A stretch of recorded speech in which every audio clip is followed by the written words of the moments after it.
Right, right. Because it's like anything that's happened at a crime or something, all the witnesses see it from their perspective.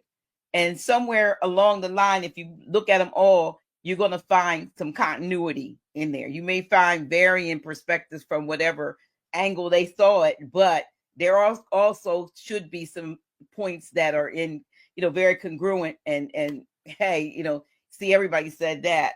Matter of fact, I'll share what I wrote if you don't mind. So, Mhm. it wasn't no big deal, but I called it a baby boomer's perspective on Kendrick Lamar's Super Bowl performance, because I was seeing all these people saying it was the worst Super Bowl halftime. This and it was so much stuff, but I kind of looked at the folks that were saying it, and I said, those who got it, got it. Those who didn't, well, they not like us anyway. They're mad and confused because this wasn't the usual satanic, ritual filled, sex magic, spell casting Super Bowl spectacle they've been accustomed to. Kendrick Lamar presented an in your face message of truth, restoration, and liberation from the grip and control of the colonizing forces that have, quote unquote, traded places with, quote unquote, us long enough. Like many of the old, quote, Negro spirituals that were actually used to send hidden message that a run for freedom was imminent, Kendrick Lamar took advantage of their most widely watched ritualistic event and flipped the script to speak truth to power, and I put the system on their nickel before the whole world. That was payment enough for Kendrick, because they were saying, you don't get paid for the Super Bowl. And I said, game over. Those looking to be entertained have but to turn on the mainstream news or The Simpsons. By the way, I said I'm an almost 70-year-old great grandmom, and obviously I got it. So that was my response to the people that said it was terrible. I didn't think it was. From my perspective, and other people saw Good. different things, but that's what I saw. 117 million people tuned in to watch the halftime show. Did not watch the game. And, well, you know what? Before you said that, some folks were saying that they turned it off at it, but they didn't, because a lot of folks, if they were off, was because they knew at the halftime that the Eagles had won and the Chiefs had lost too. And I mean, I Yeah, think because Chiefs. it was a blowout at the halftime. It was like 20-0. It was a blowout at halftime. Right. But what's what they're not telling you? They saying that 107. The way that they slanting the story, it looked like they trying to say Kendrick ran off the people that normally watch the Super Bowl, but that's not the case. I don't know. There's two reasons that the halftime show 117 million people left the show. Trump left and Kendrick was finished performing. We ain't come to see the ass end of the Game mule go as he over. leaves in the barn. We seen the butcher when he went in, and we seen the one who was supposed to carry the top of the carcass away. So we don't want to see the ass end of the ass going out the back though. We came to see Kendrick butchered them, right? And now Trump is just carrying away the carcass with the audits. He just sicked his doge on him, his doggy, right? So it don't matter what they doing now. It's over with. It's just going through the process. They can't give it back to us until they know what they got to give us. They can't. They gotta know. We gotta know. They gotta tell us what was stolen, what was misappropriated, what was patently lost. They say is lost, and that we ain't gotta force nothing. You remember back in 2008, after the banks crashed, they started having all them emergency city managers come in and try to draw all these cities out of bankruptcy. And they were selling off the properties and everything from the city because they was corporations. They needed that's what Trump is to the federal government. He's a liquidator. Mm. You need a CEO of a corporation to come in to liquidate the assets. But before he can liquidate anything, first he had to settle the bankruptcy. That means any of your property that get all your shit back. So now we panicking because we see all of the American finance and paid for UN properties rolling across the land. And the United States was the biggest financier of the United Nations, trying to keep the other world under the influence of the New World Order, because we didn't know that the New World Order started when Columbus landed.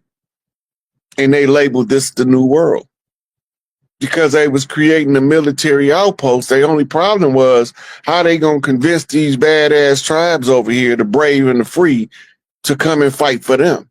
They have to make themselves look legitimate. So they use their uniforms and their uniform system. That's straight Machiavellian. They look legitimate, but they ain't legitimate. They frauds. They de facto. They masquerading as the government. They are foreign police and agent, and they have to figure out through the educational system how to keep the children from growing up and taking back what's rightfully theirs by blood and by right. And when I say by blood, that means your blood tied to the land. That means your mama mitochondria came from a specific geographic location on the land. That means that the mitochondria that she tied back to the first woman that emerged from that land. Because the mitochondria way older than the Y chromosome. That's when all the interlopers start trying to sneak in. Freaks from other places. Demented and twisted psychological makeups with a misrepresentation of what the great mother is. So they want to try to usurp her. So they put the Pope's seat under hers. Because can't no man sit on Big Mama's seat unless his ass fry on the spot. So the sacerdotal seat of the earth, the sacerdotal seat of the land. The sacerdotal seat of the land was in Philos, the love, Delphi, of the Delphi priestesses, the oracles. But they told us it was the city of brotherly love. Philadelphia, yeah. Blatant misdirection. David Copperfield at his finest. And when you start reading the culture on the land and the most loved, most respected across the land, you understand why we are all doing our individual parts from where we at. And then we co-sign each other in order for the people to know who doing the work. Because if you don't know who working for you, you're going to ride with who working against you, telling you they working for you. But it's just a difference. The ones that's down with you ain't trying to exploit you, but the ones that's telling you they down with you, exploiting you, is the enemy.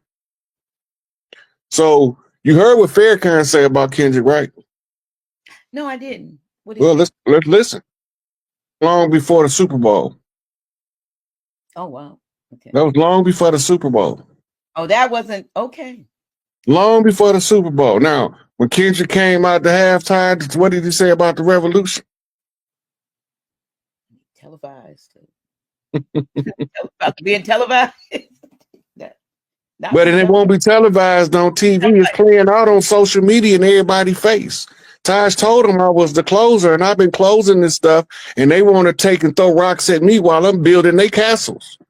So see, because too many, there are people that that mistakenly are trying to put out, and it was even somebody said something in the very beginning that you are trying to take Taj's place. You ain't never been trying to take Taj's place, and Taj has never felt like you've been trying to take his place.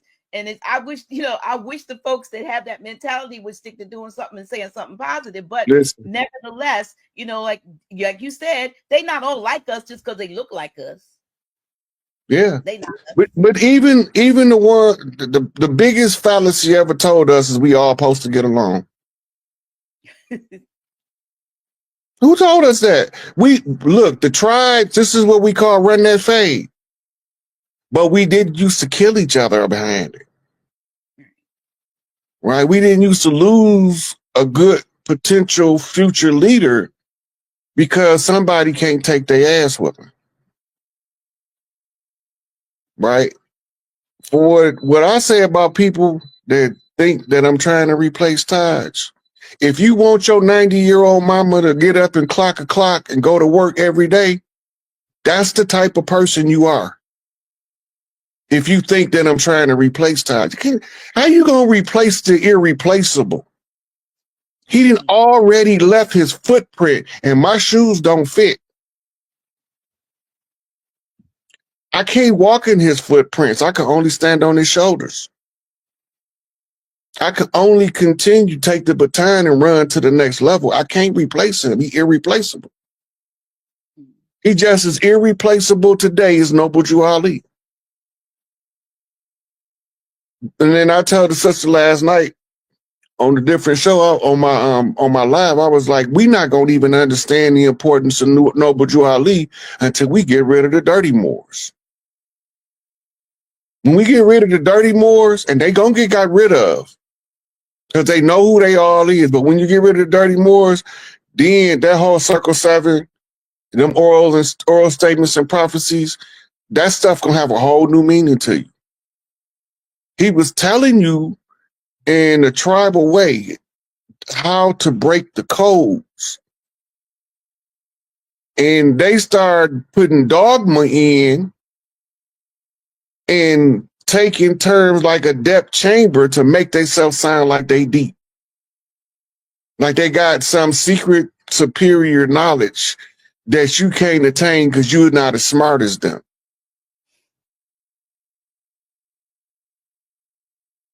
That ain't what the prophet brought.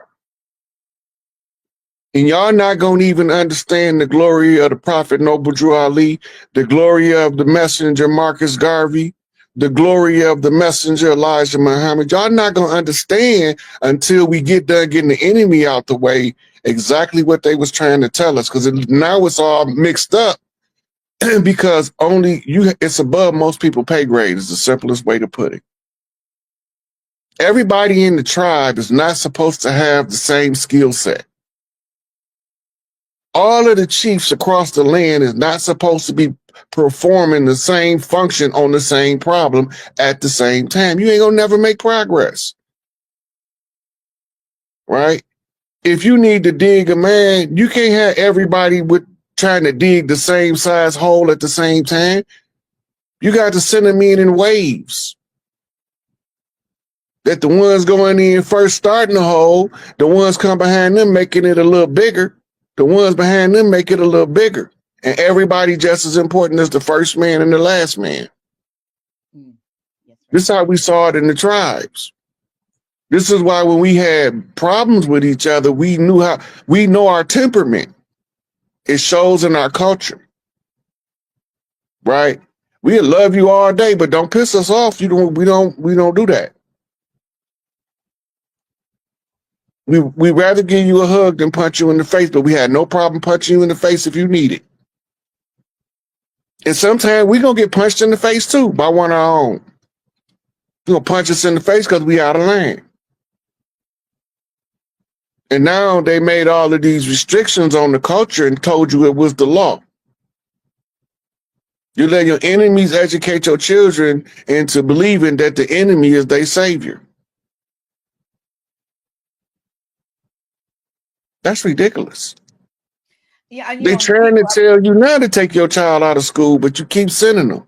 Right, with the Department of Education being scrutinized, and folks are all up in arms, and they really are not even talking about getting rid of education, even though they should be getting erudition. They're talking about taking it out of the hands of an government organization that has nothing in mind except to program your children in whatever direction that they're going at at a given time. Like I said, they've added in all of these various genders, and you can be this and you can be that. None of it has been for erudition. So they don't know that taking it back to the state level at least gives them more of an opportunity to be more involved in what their children are learning, if at all. But they're I saw the sister on when they were doing the hearings for RFK Jr., and she says, what do you mean Black people don't need the same level of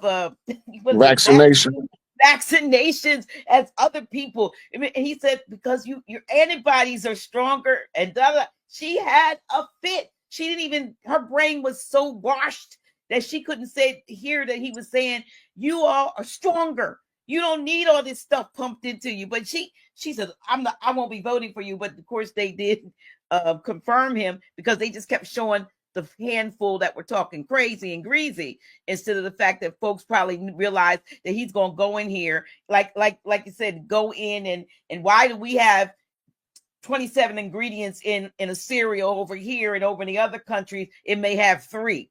You know what I mean? Why do we have red dye, yellow dye, blue dye? Do we have And stuff all that stuff you can't pronounce. Right, with stuff that they could put use in a car, and that's in your food, and all of these different things that he's talking about. I'm like, well, how crazy do you have to be to think that that's a problem, that somebody's trying to clean up the FDA and all of these things that have been approved for, safe for human consumption?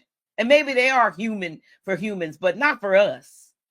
Listen, the war effort, silent weapons, is for quiet war. Why do you fight a quiet war? The only reason you keep the war quiet is because you don't want the people you wage war against to know that you wage war against them. Right. Yeah. When they put a warrant out, it's a ad warranto continuum. That means it's a continuation of an issued warrant.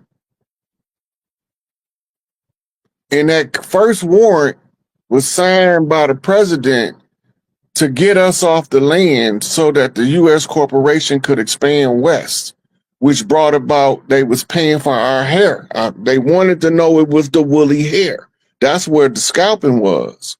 They got us believing that the tribes over here was scalping them, and that's not what was going on, because they got the newspaper clippings that had the bounty records in the newspaper of one of our scalps, what they go for. First, they was paying for a whole head, but then they started having too many heads in their coffers. So then they would say, well, we don't want the whole head, just bring us the scalp. All this is in newspapers from San Francisco from back in the day. You can look this up. You can send AI and ask AI about the government's campaign to exterminate the Indians in the West. We was called outlaw tribes. They did not do business with us because we didn't want to do business with them. But they expanded their corporate reach onto our territories all the way from coast to coast, from sea to shiny sea. Wow. What they call their flag? Old Glory. That's an old victory.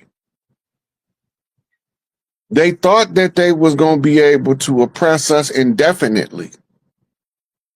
They believed that none of the tribes was going to see how they was moving as long as they maintained their uniform commercial standard. When we had the Pony Express that they turned into the U.S. mail, we rode horseback in tribal regalia. But now they give you all of these fantasy Western movies making you think it was the paleface that started the Pony Express. Pony Express is old as this land is.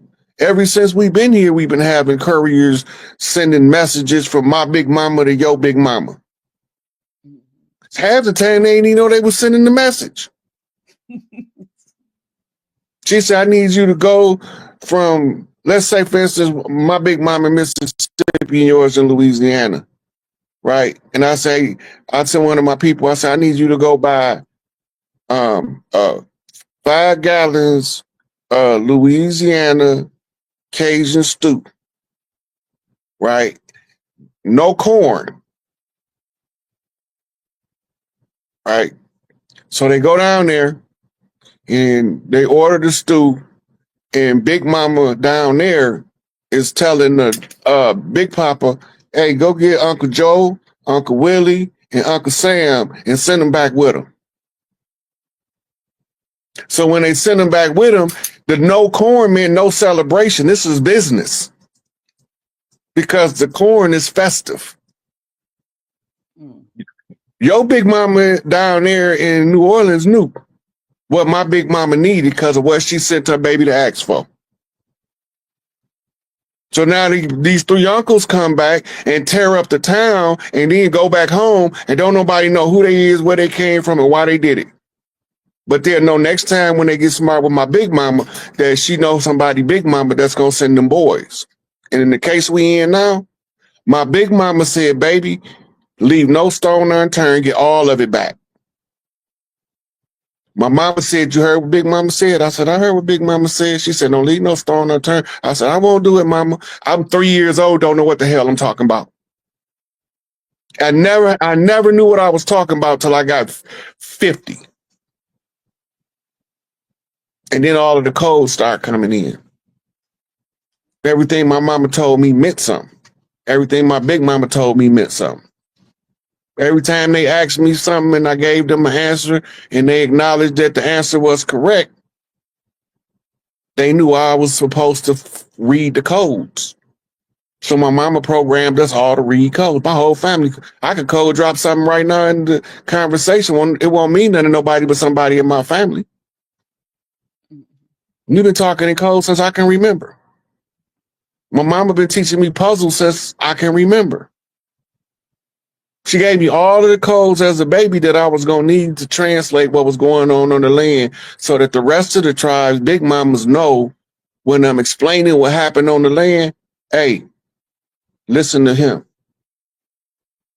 Not because I'm better than nobody, but my big mama talking to your big mama through me, and I don't even know what I'm telling her. I'm just telling what happened, and all our big mamas is using me to talk to each other in the conversation. And the term for it in modern terminology of metaphysics is called light code talking.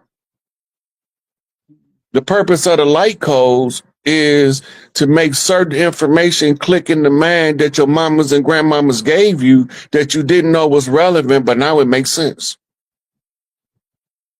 While our grandmamas kept saying, we got Indian in us, baby. Now, don't you forget it. We ain't no Africans, and we got Indian in us.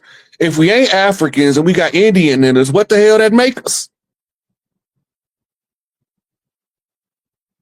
Then they say we got Indian in us, they talking about what your soul made out of.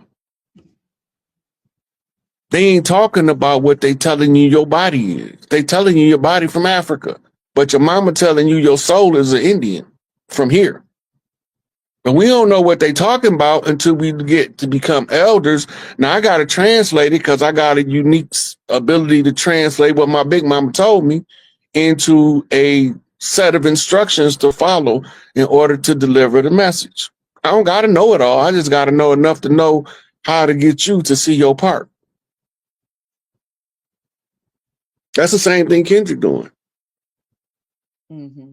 Everything going on in the hip hop culture has a reason, even though it might look tacky. It might look what we call street ghetto, right? It still got a purpose. It's still a message in it for the ones who know that the culture is serious. And when they forget that the culture is serious, something serious happened in the culture to remind them. Wow. There's a couple of questions that I starred that one that popped up like 5 or 6 times, probably from the same person, individual, but I'm gonna I started so I could bring it back.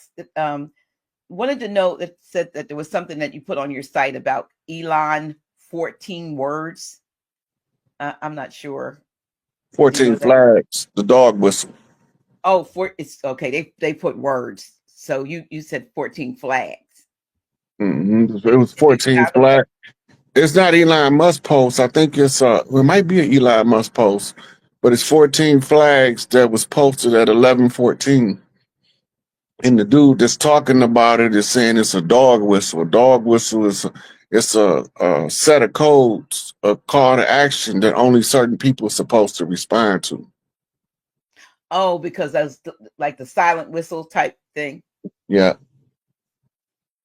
So it doesn't mean specifically anything that you can expound on. It's just that somebody's saying that a code's been sent out.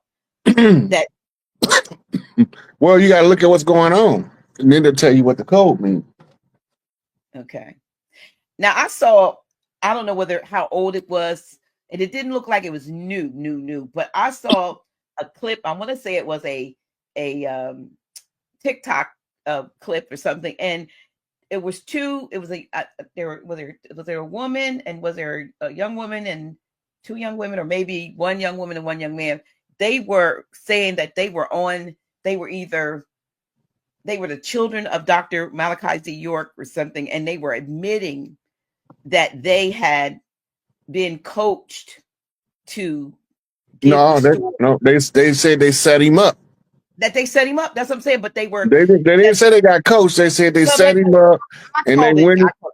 Yeah, I don't want to sugarcoat it. Okay, but I before I go there, but I also had a conversation with a brother who's been on my show. Maybe he hasn't been on for a couple of years, but who's very familiar with this case also, who had told me a couple of years ago that where he is in Atlanta, he specifically was present because he's in the music industry, and he said that his son was there at the studio and had these young ladies with him, that he was telling them what to say. The promise he was going to take them to Disney the World, I guess the one in Florida. He told them that if they got the story right, if they were able to, whatever they were going to say to the authorities, he said he was there when this son, whoever, I guess he was, I don't know if his biological son or what, was coaching. Jacob York. Yeah, well, he was I'm calling coaching. In this case, he was coaching these girls as to what to say. But then, like you said, the video I saw, the women were saying they lied. They set him up. And my question is, why, if those kinds of things have been publicly, those declarations and statements have been made, isn't that enough to, well, I know why, but I'm going to ask anyway. Why hasn't that been enough to reopen the case and to release Dr. York? This is the continuation of COINTELPRO. Remember, what's it take from us? I mean, what's it going to take from us? I mean, do you think because we've been too silent? We have to restore our tribal jurisdictional supremacy on the land. The tribes are responsible for restoring back the balance to the land. And you're going to know this because the statistical crime rate is going to plummet. You're going to have the OGs and all of the hoods explaining to the youth about how we got infiltrated, how they turned us against each other. And the youth going to take it to the streets, and they going to talk among themselves, and they going to support the elders in the oral tradition of reclaiming the land. It's in the process now. If you watch the algorithm, 5 years ago when I started this, it was probably me and Dane Calloway and Karimu Ahu are the only ones telling the story. Now, when you look at the algorithm, TikTok, Instagram, Facebook, everybody know they not like us. They not like us. Everybody know. Everybody know that. You even have political officials coming out calling the former slaves Indians because they was never through something, as a former pastor and all that. It's always about helping folks come through. But when you have to try to go back and get people out of something that you had a part of putting them in, you know what I mean? You told them that this was. That gives you a higher sense of duty to want to do it, but it makes you more frustrated doing it because you remember you used to teach it. Yeah, that's the part. And it comes with a sense of shame as you trying to tell somebody that I was tricked too. Yeah. Or I wouldn't have told you that bullshit. The mind control, the mental trap, the illusion that they paint, it's a compelling story. The greatest story ever told that ain't true. They tell you it's the greatest story ever told. They just don't tell you that Josephus Flavius wrote it. And that it was never a religious book, but it was a whole theater played out before they had TVs and radios in the play format. That's why you got the verses in the Bible. because all of the verses is somebody remembering their lines. The more verses you can remember, you can play any part if you can remember the whole thing. They use the same format in order to create Hafiz in Islam. Because the ones who gonna rise up to be the leaders of a clan to try to expand reach and join the other clans and to get the imposters off the land, they have to control them, so they use the religious paradigm. Christianity didn't work on all them people in the Middle East. They was too volatile. They needed a volatile savior. So they saturate him with all these Catholics in order to influence what they need him to teach. So now he got to go to his Bible scholars in order to verify his revelations, in order to make sure that he translating correctly what the Spirit is telling him, and they telling him the wrong answer on purpose. But really, we don't know what he said because he ain't write shit, because they said he was illiterate, right? Okay. Somebody did, but wasn't him. Now, remember that they burnt up every known copy at one point of the Quran in the Crusades.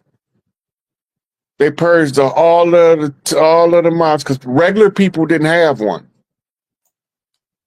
Only the imams and the sheikhs had them, and they knew where they all was at because they wasn't mass produced.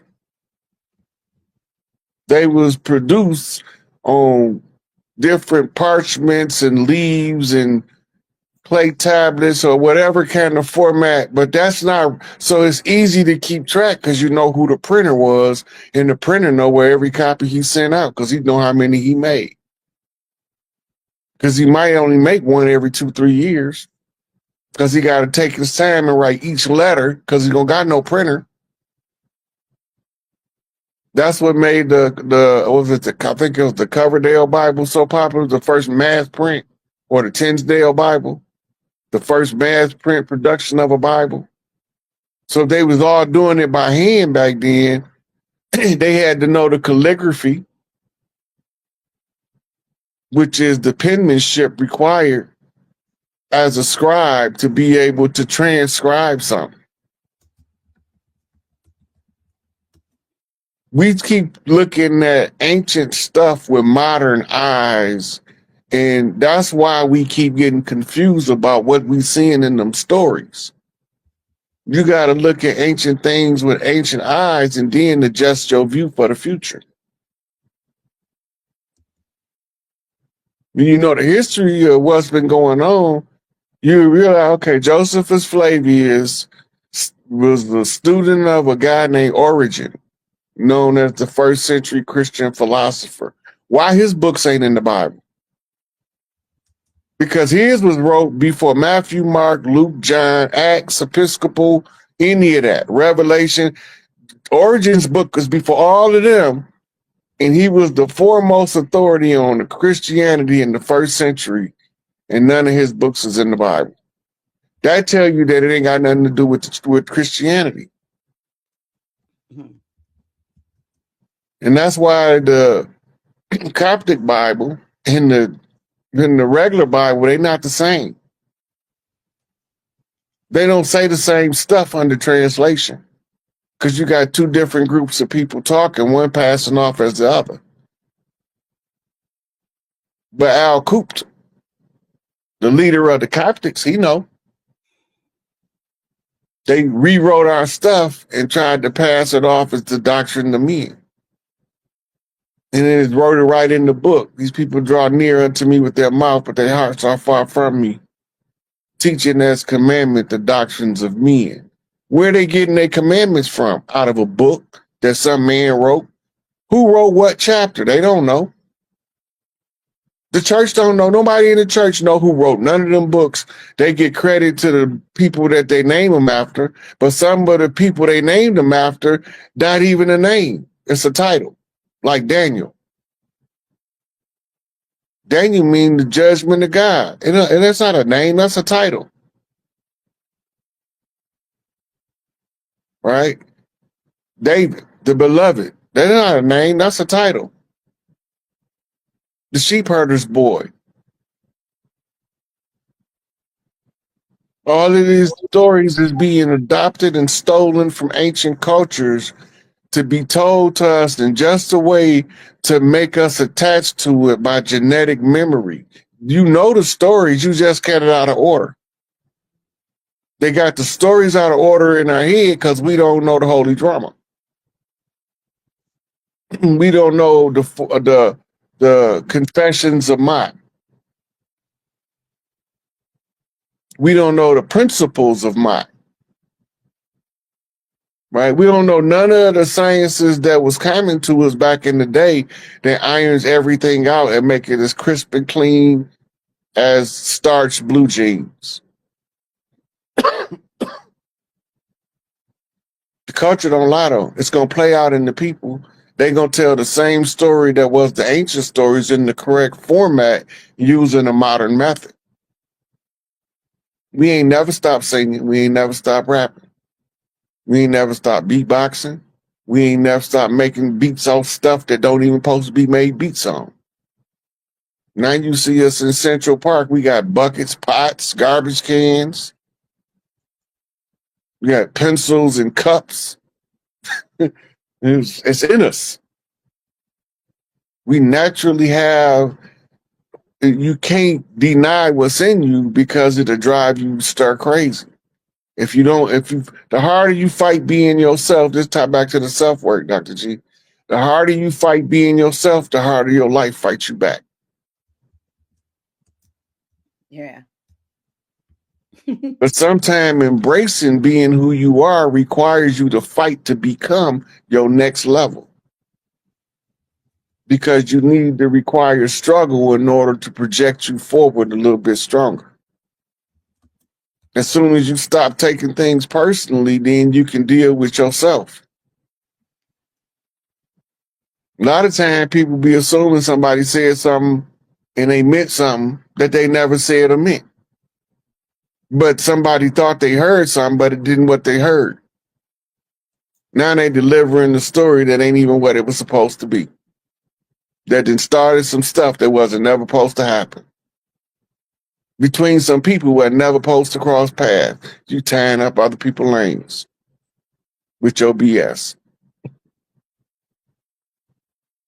So we got to reverse engineer all of the stories. Why are they telling us this? Why are they choosing to tell us these stories as history, religion, and spirituality and whatnot? Why are these stories selected? Because I'm pretty sure, based on how many people I see around me living their life experience, more stuff was happening than this one story. That same story might have been happening somewhere else to somebody else that it had nothing to do with the story you telling. So now you tying the holographic effect into something. It's trickery. Technology, Yakub, the underminer. The one who sat up under mama's table that didn't belong there. Trying to keep everybody that was rising up to the top from getting there. And using every nefarious method known to man.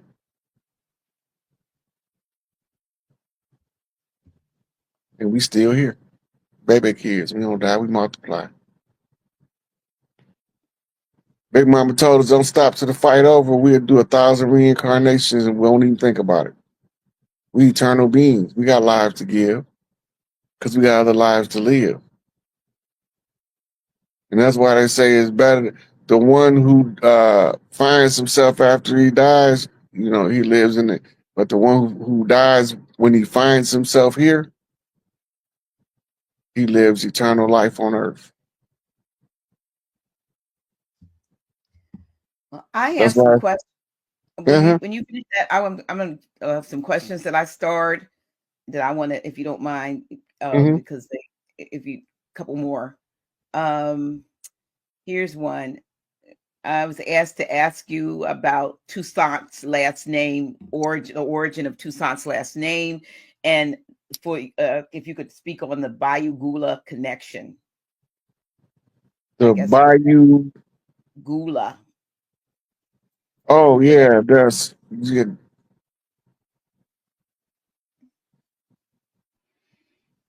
I'm not real versed in the Bayou Gula. I can't go into that. I'll be making it up. And I appreciate that. Is Tucson last name? Anybody can look the name up and get that. That's like it's the person that carried the name that was more important than the name itself. It was the actions carried out by the person that made the name be the moniker to remember the person that did the work of the day. Those ancestors like Tucson, like Duddy Bookman, that fought for the liberation of Haiti, right? They spirit transcends the name, but you use the name in order to remain, in order to have a timeline to look at. The work was more important. The name was just telling us what energy was moving around, was wearing at the time he was making his moves. Right. It's the same with Tuscaloosa. Badass dude. Right. But we still remember his energy. And we see his descendants walk the land. We recognize that energy. So it's more to the Haitian Revolution than I'm qualified to tell, because I had an overview of it. The reference I give people is the person who I listen to for my Haitian history is Baina Bello. She's a Haitian from Haiti with ties and roots to the land. And she came over here to teach us about exactly what he's asking or she's asking.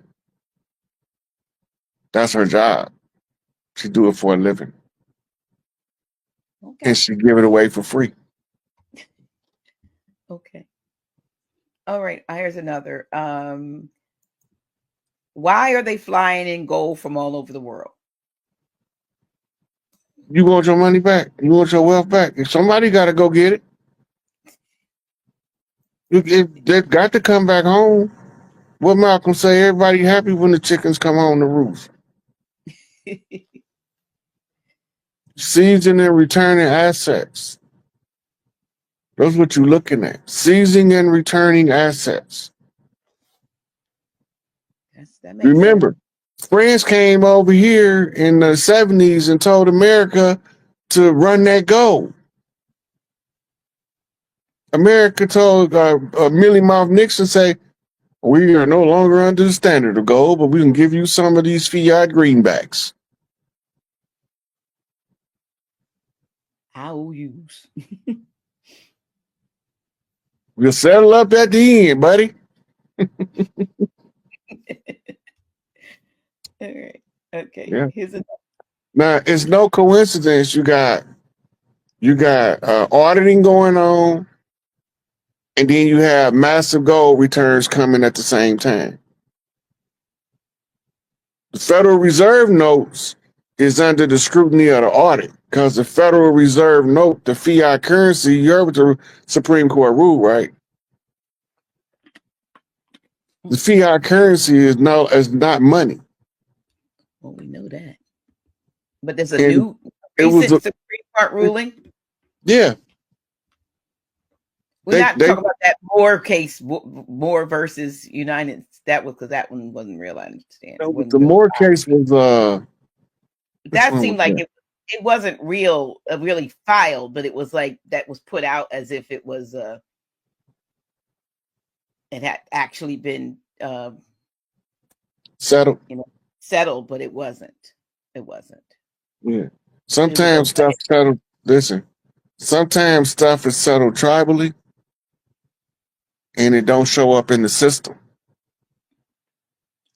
Well, he wasn't. I know, He I was know. That's a more whole nother system. But okay. the reason why I said that is sometimes people put out information in the coded format. Okay. You gotta remember, they liquidating the corporation's asset. The Republic's responsibility is to have an accounting for all our stuff when they give it back. So they have to audit it. Remember when it was time to shut the corporations down, the Pope called all of the wealth of the Vatican. Now America, the Republic under Donald J is calling in all of their money. It's time to pay up. It's time to pay the piper. The bill always comes due. It's checkout time. Get my money to the house. I need to cash my chips. We win, they lose. They not like us, but they thought they was slicker than us. But they ain't know my uncle was Slick Willie, a modern day hillbilly.